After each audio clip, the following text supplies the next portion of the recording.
And then you're going to sip. And you're going to do something which makes you look a bit stupid. I wouldn't Oh, not again.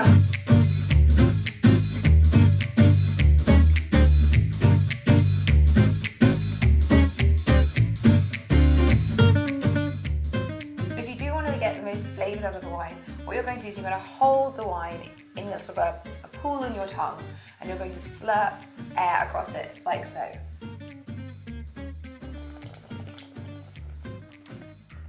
Swish it around your mouth, and then swallow. That was really excellent swishing. And the reason you do that is you get all the flavours coming through, and also you can tell certain things about the wine. Often you may drink a wine and think, gosh, that's really fruity and sweet, but it's not a sweet wine. It's actually a dry wine, but the fruitiness is tricking you into thinking it's sweet. Now, this is another sexy thing to do on a date. You will dip your tongue like a camel into the glass, and because your sweet taste buds on the tip of your tongue. So like this. If you can't taste the wine on the tip of your tongue, there's no sweetness in it. And this is known as the camel technique in the wine circles. I've always said camel. Channel your spirit animal as long as it's a licking animal. As long as it's an animal that does that. Okay. That's how to tell if a wine is actually sweet or not. Next up is acidity. Now, acidity sounds like you're just glugging that. I'll stick my tongue in like a tamil. Like a tamil. You said definitely don't do that on a date. Don't do that on a date. There are other ways to use your tongue on a date. But on to acidity. So with acidity, people... Yes, transition. We will cut some bits out of this. Anyway. Acidity. Acidity sounds like a bad thing. It sounds sour and bitter, but it's not. It's actually brilliant. It's what makes a wine refreshing. And when done well, it will balance out any sweetness, any alcohol. It's basically, it makes your wine good. As long as it's balanced. Obviously all this comes down to good wines, well made. And a way to see if your wine is acidic, because sometimes you won't think it's, often you won't think a red is acidic. You won't be feeling that, for example. A way to do it is after you take a sip of the wine, close your mouth, and tip your head forward and see how much saliva runs into the front of your mouth, how much drool. If there's quite a bit, that's an acidic wine. That's good to know. Let's do the acid test and I'll tell you why. Let's do the acid test.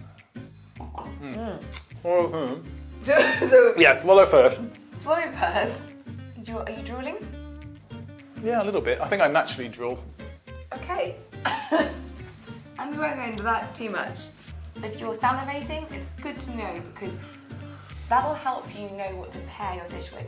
Acidic wines can go really well with an acidic dish. So say you're cooking your fish with goes with lemon or something like that. It'll also help you can cut through things like fatty pork belly or something. You want something with a high level of acidity to sort of cut through the fat of that. So that's acidity covered. What's next? Next is tannin. Now you're not going to get tannin in a white wine because tannin comes from the skin of the grape, which is what gives the red or the rosé its colour. So tannin's only going to be in the red, and the way you can tell this is that drying, astringent feeling. If you've got like a high tannic wine, it'll be sort of drying right to the back of your teeth. Otherwise it might just be a little bit on the tip of the tongue. It's a bit like if you suck a tea bag. That's not what teabagging means. What? Anyway, so if you suck a tea bag and it gives you that sort of drying astringent, that's tannin. And this is actually very useful, again, because it binds with protein, so it's really good for like meat dishes. You like tannin in a wine is good, and it helps with aging, which will go on later in the series. But that's how you ascertain tannin in a wine, how the drying effect in your mouth. And people think they don't like tannin. A lot of people go, oh, I don't like high tannin wines. You might not like raw tannins. That's when maybe the wine hasn't been made terribly well. The grapes have been picked when they're slightly underripe and it's got that sort of raw abrasion. But actually you can get beautifully rich, velvety, smooth tannins that are integration of the wine that are just going to give it structure and body. And another thing that gives it body, as well as the body route, is alcohol. This is a very alcoholic alcohol wine. Definitely more of a brunch wine, not a breakfast wine, I'd say. Oh yeah, for breakfast, We should always have the white. White for breakfast, civilised company. Now the way you can tell alcohol, well actually the way you can tell alcohol is you can look at the ABV percentage on your bottle, because we're not doing a blind tasting.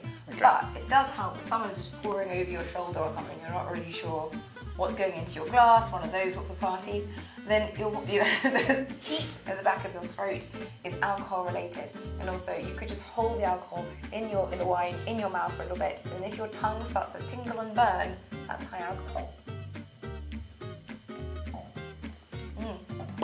Kind of immediately. Eventually, huh? You can swallow. Yeah, okay. Yeah. Yes. Alcohol adds to body, sugar adds to body. Sugar adds to this body.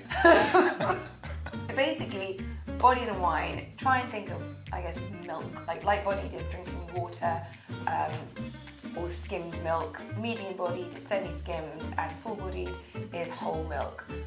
I don't really know why anyone cares. No, I don't really. I'm here to discuss wine. You like wine. Yeah. But there you go. I think I prefer wine to milk, if I'm completely honest. Not like my husband. He drinks a glass of I milk. prefer wine to your husband as well, but that's a different matter. I can't comment.